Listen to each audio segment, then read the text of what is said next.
लीजिए सुनिए प्रेमचंद की लिखी कहानी नमक का दरोगा। वाचन रत्नेश का है।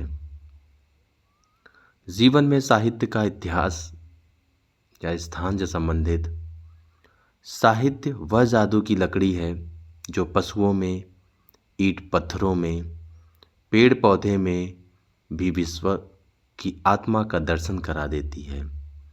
आइए सुनते हैं नमक का दरोगा। जब नमक का नया विभाग बना और ईश्वर प्रदत्त वस्तु के व्यवहार करने का निषेध हो गया तो लोग चोरी छिपे इसका व्यवहार करने लगे। अनेक प्रकार के छल प्रपंचों का सूत्रपात हुआ। कोई घूस से काम निकालता था, कोई चालाकी से।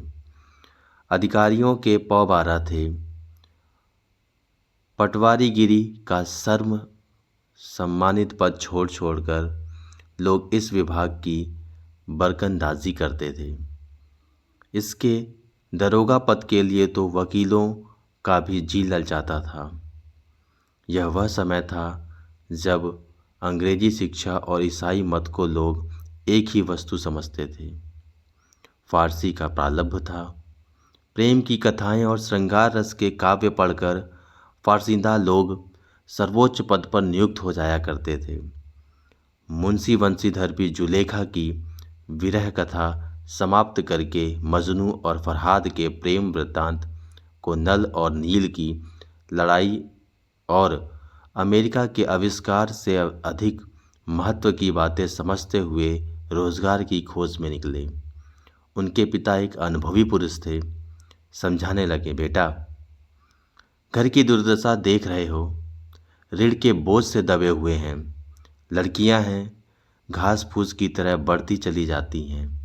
मैं कगारे पर का वृक्ष हो रहा हूँ, न मालूम कब गिर पड़ूँ। अब तुम ही घर के मालिक मुख्तार हो। नौकरी में ओहदे की ओर ध्यान मत देना।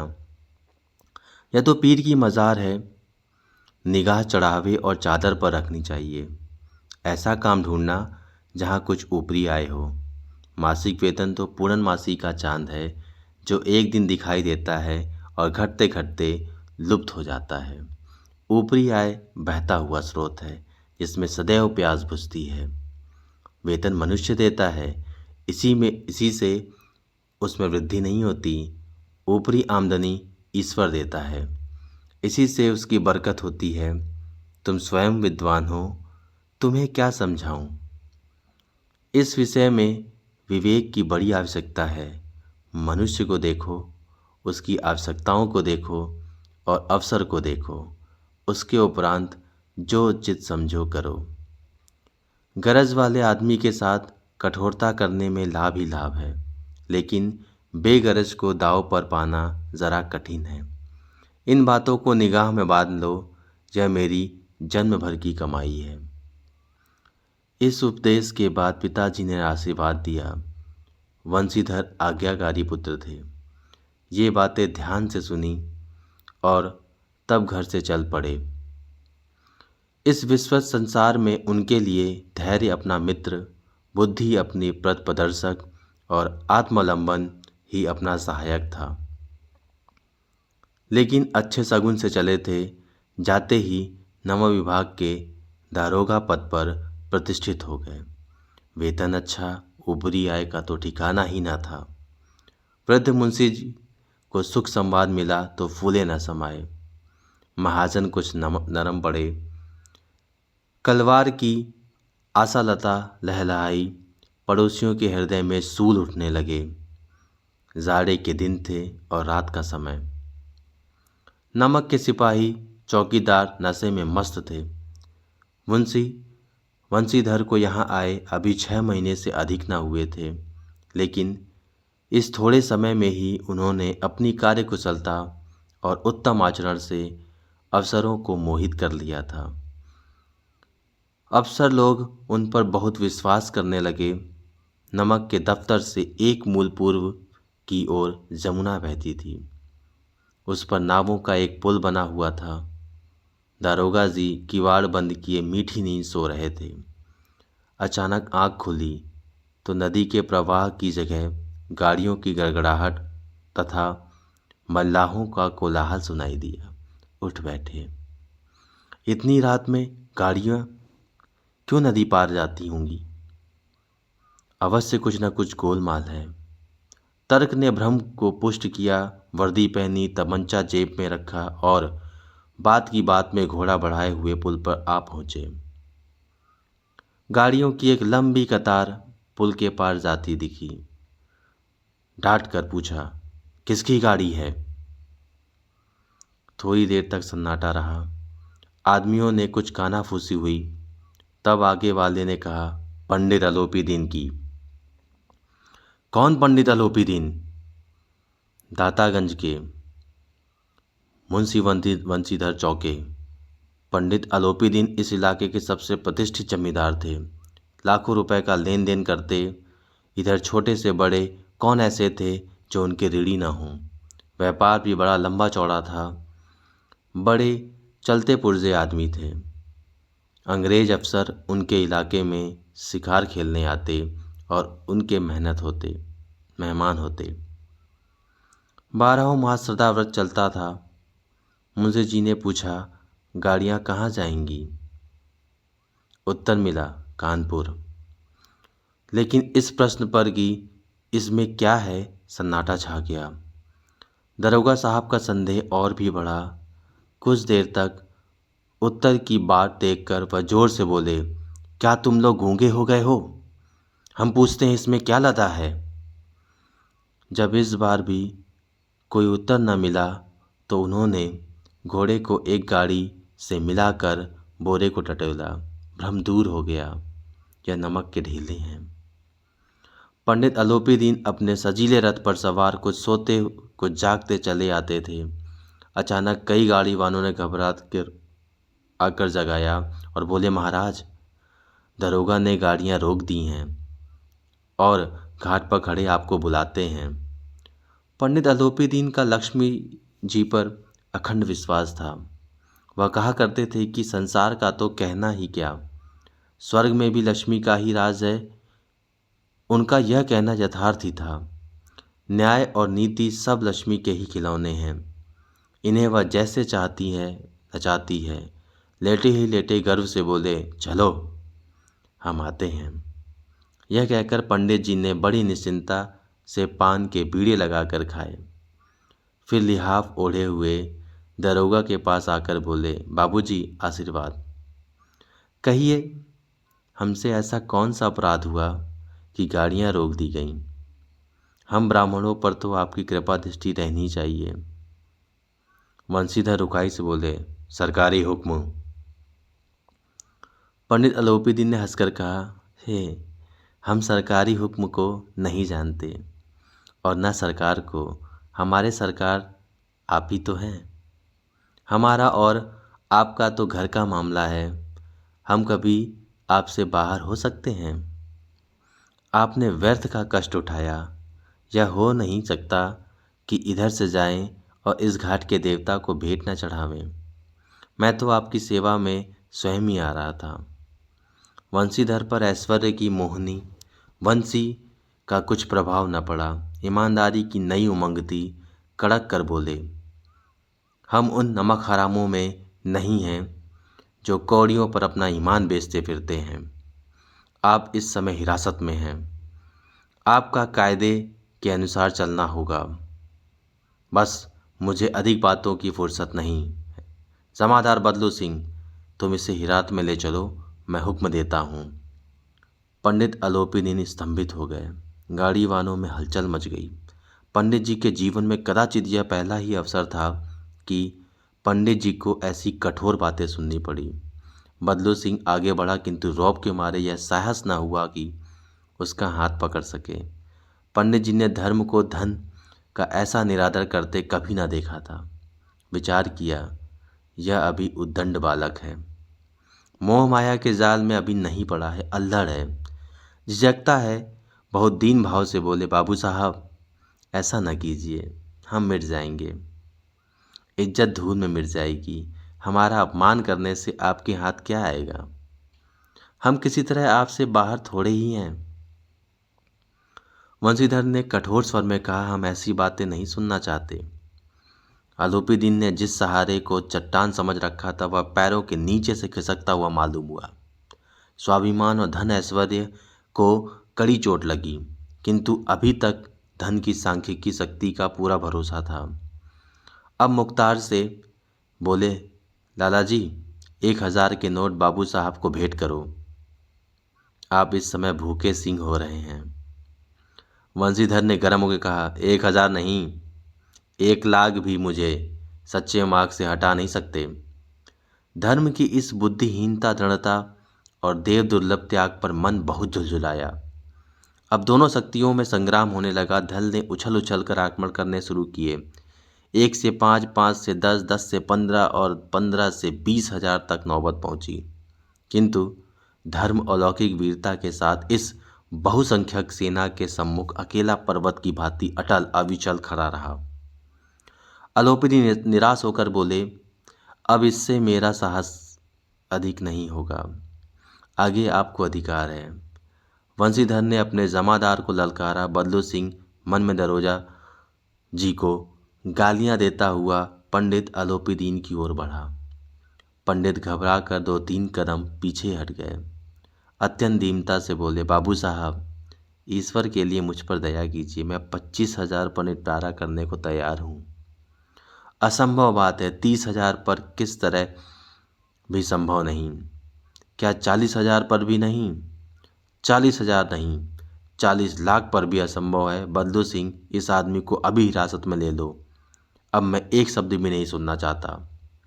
धर्म ने धन को पैरों तले कुचल डाला। आलोपीदीन ने एक हष्टपुष्ट मनुष्य को हथकड़ियाँ लिए हुए अपनी ओर तरफ आते देखा। चारों ओर निराश और कातर दृष्टि से देखने लगे। इसके बाद एकाएक मूर्छित होकर गिर पड़े। दुनिया सोती थी पर दुनिया की जीभ जागती थी। सवेरे देखिए तो बालक वृद्ध सबके मुंह से यही बात सुनाई देती थी। जिसे देखिए वही पंडित जी के इस व्यवहार पर टीका टिप्पणी कर रहा था।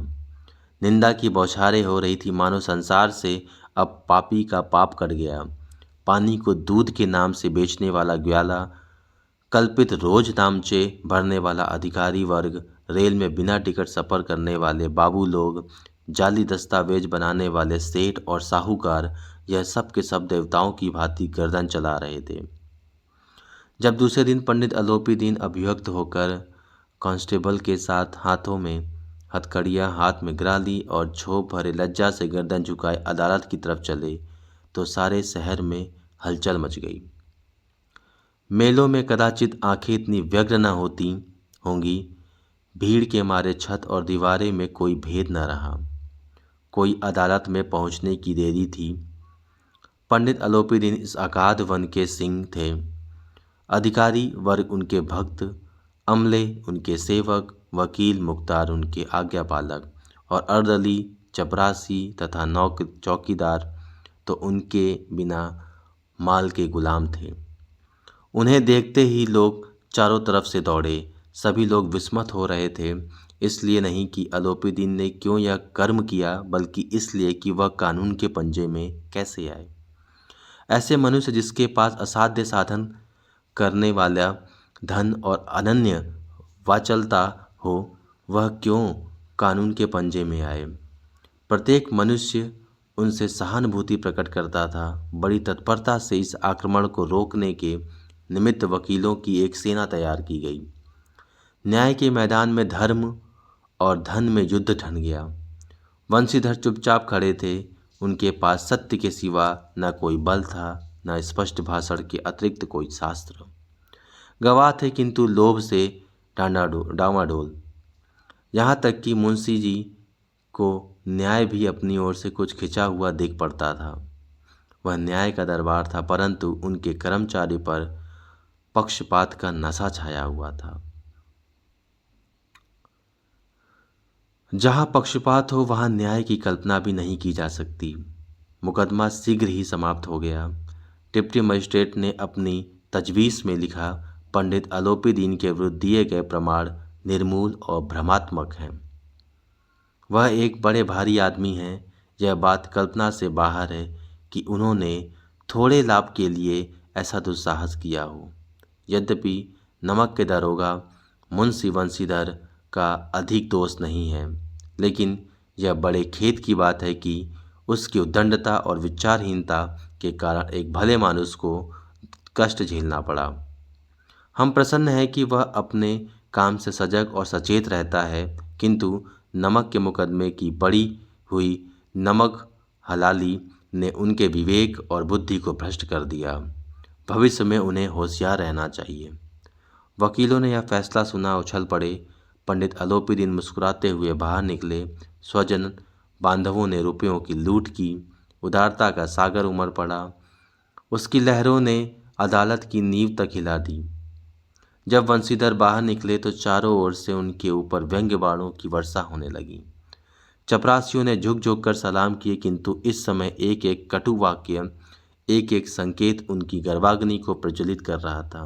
कदाचित इस मुकदमे में सफल होकर वह इस तरह अकड़ते हुए न चलते। आज उन्हें संसार का एक खेदजनक विचित्र अनुभव हुआ। न्याय और विद्वता, लंबी चौड़ी उपाधियां, बड़ी बड़ी दाढ़ियां और ढीले चोंगे एक भी सच्चे आदर के पात्र नहीं है। वंशीधर ने धन से बैर मोल लिया था, उसका मूल्य चुकाना अनिवार्य था। कठिनता से एक सप्ताह बीता होगा कि मुअत्तली का परवाना आ पहुंचा। कार्यपरायणता का दंड मिला। बेचारे भग्न हृदय, शोक और खेद से व्यथित घर को चल पड़े। बूढ़े मुंशी जी तो पहले से ही कुड़बुड़ा रहे थे कि चलते चलते इस लड़के को समझाया था, लेकिन इसने एक न सुनी। सब मनमानी करता है। हम तो कलवार और कसाई के तगादे सहें बुढ़ापे में भगत बनकर बैठे और वहाँ बस वही सूखी तनख्वाह। हमने भी तो नौकरी की है और कोई ओहदेदार नहीं थे, लेकिन काम किया, दिल खोल कर किया और आप ईमानदार बनने चले हैं। घर में चाहे अंधेरा हो, मस्जिद में अवश्य दिया जलाएंगे। खेद ऐसी समझ पर पढ़ना लिखना सब अकारत गया। इसके थोड़े ही दिनों बाद जब मुंशी वंशीधर इस दुरावस्था में घर पहुंचे और बूढ़े पिताजी ने समाचार सुना तो सिर पीट लिया। बोले, जी चाहता है कि तुम्हारा और अपना सिर फोड़ लूं। बहुत देर तक पछता कर हाथ मलते रहे। क्रोध में कुछ कठोर बातें भी कहीं, और यदि वंशीधर वहां से टल न जाता तो अवश्य ही यह क्रोध विकट रूप धारण करता। वृद्धा माता को भी दुख हुआ। जगन्नाथ और रामेश्वरम यात्राएं की कामनाएं मिट्टी में मिल गईं। पत्नी ने तो कई दिनों तक सीधे मुंह बात तक नहीं की। इसी प्रकार एक सप्ताह बीत गया। संध्या का समय था। बूढ़े मुंशी जी बैठे राम नाम की माला जप रहे थे। इसी समय उनके द्वार पर सजा हुआ रथ आकर रुका। हरे और गुलाबी पर्दे, पचहिया बैलों की जोड़ी, उनकी गर्दनों में नीले धागे, सींगे पीतल की जड़ी हुई, कई नौकर लाठियां कंधों पर रखे साथ थे। मुंशी जी अगवानी को दौड़े। देखा तो अलोपीदीन है। झुककर दंडवत की और लल्लो चप्पो की बातें करने लगे। हमारा भाग्य उदय हुआ जो आपके चरण इस द्वार पर आए। आप हमारे पूज्य देवता हैं, आपको कौन सा मुंह दिखावें। मुंह में तो कालिक लगी हुई है, किंतु क्या करें, लड़का अभागा है, कपूत है। नहीं तो आपसे क्यों मुंह छुपाना पड़ता। ईश्वर निसंतान चाहे रखे, पर ऐसी संतान न दे। अलोपीदीन ने कहा, नहीं भाई साहब, ऐसा न कहिए। मुंशी जी ने चकित होकर कहा, ऐसी संतान को और क्या कहूँ। अलोपीदीन ने वात्सल्यपूर्ण स्वर में कहा, कुल तिलक और पुरुषों की कीर्ति उज्जवल करने वाले संसार में ऐसे कितने धर्मपरायण मनुष्य हैं जो धर्म पर अपना सब कुछ अर्पण कर सकें। पंडित अलोपीदीन ने वंशीधर से कहा, दरोगा जी, इसे खुशामद न समझिए। खुशामद करने के लिए मुझे इतना कष्ट उठाने की जरूरत न थी। उस रात को आपने अपने अधिकार बल से मुझे अपनी हिरासत में ले लिया था, किंतु आज मैं स्वेच्छा से आपकी हिरासत में हूँ। मैंने हजारों रईस और अमीर देखे, हजारों उच्च पदाधिकारियों से काम पड़ा, किंतु मुझे परास्त किया तो आपने। मैंने सबको अपना और अपने धन का गुलाम बनाकर छोड़ दिया। मुझे आज्ञा दीजिए कि आपसे कुछ विनय करूं। वंशीधर ने अलोपीदीन को आते देखा तो उठकर सत्कार किया, किंतु स्वाभिमान सहित। समझ गए कि यह महाशय मुझे लज्जित करने और जलाने आए हैं। क्षमा प्रार्थना कर चेष्टा नहीं की, वरन उन्हें अपने पिता की यह ठकुर सुहाती की बात असह्य प्रतीत हुई। पर पंडित जी की बातें सुनी तो मन की मैल मिट गई। पंडित जी की ओर उड़ती हुई दृष्टि से देखा, सद्भाव झलक रहा था। गर्व ने अब लज्जा के सामने सिर झुका दिया। शर्माते हुए बोले, यह आपकी उदारता है जो ऐसा कहते हैं। मुझे जो कुछ अविनय हुई है उसे क्षमा कीजिए। मैं धर्म की बेड़ी में जकड़ा हुआ था, नहीं तो वैसे मैं आपका दास हूँ। जो आज्ञा होगी वह मेरे सिर माथे पर। अलोपीदीन ने विनती भाव से कहा, नदी तट पर आपने मेरी प्रार्थना नहीं स्वीकार की थी, किंतु आज स्वीकार करनी पड़ेगी आपको। वंशीधर बोले, मैं किस योग्य हूँ, किंतु जो कुछ सेवा मुझसे हो सकेगी उसमें त्रुटि न होगी। अलोपीदीन ने एक स्टाम्प लगा हुआ पत्र निकाला और उसे वंशीधर के सामने रखकर बोले, इस पत्र को स्वीकार कीजिए और अपने हस्ताक्षर कर दीजिए। मैं ब्राह्मण हूँ, जब तक यह सवाल न पूरा कीजिएगा द्वार से हटूंगा नहीं। मुंशी वंशीधर ने उस कागज को पढ़ा तो कृतज्ञता से आंखों में आंसू भर आए। पंडित अलोपीदीन ने उनको अपनी सारी जायदाद का स्थायी मैनेजर नियत कर दिया। 6,000 वार्षिक वेतन के अतिरिक्त रोजाना खर्च अलग, सवारी के लिए घोड़े, रहने को बंगला, नौकर चाकर मुफ्त। कंपित स्वर में बोले, पंडित जी, मुझे इतनी सामर्थ्य नहीं है कि आपकी उदारता की प्रशंसा कर सकूं, किंतु मैं ऐसे उच्च पद के योग्य नहीं हूँ। अलोपीदीन हंसकर बोले, हैं, मुझे इस समय एक अयोग्य मनुष्य की ही जरूरत है। वंशीधर ने गंभीर भाव से कहा, जो मैं आपका दास हूँ, आप जैसे कीर्तिवान सज्जन पुरुष की सेवा करना मेरे लिए सौभाग्य की बात है, किंतु मुझ में न विद्या है, न बुद्धि, न स्वभाव जो इस त्रुटियों को पूरा कर देता है। ऐसे महान कार्य के लिए एक बड़े मर्मज्ञ अनुभवी मनुष्य की जरूरत है। अलोपीदीन ने कलमदान से कलम निकाली और उसे वंशीधर के हाथ में देकर बोले, न मुझे विद्वता की चाह है, न अनुभव की, न मर्मज्ञता की, न कार्य कुशलता की। इन गुणों के महत्व का परिचय खूब पा चुका हूँ। अब सौभाग्य और सुअवसर ने मुझे वह मोती दे दिया है जिसके सामने योग्यता और विद्वता की चमक फीकी पड़ जाती है। यह कलम लीजिए, अधिक सोच विचार न कीजिए, दस्तखत कीजिए।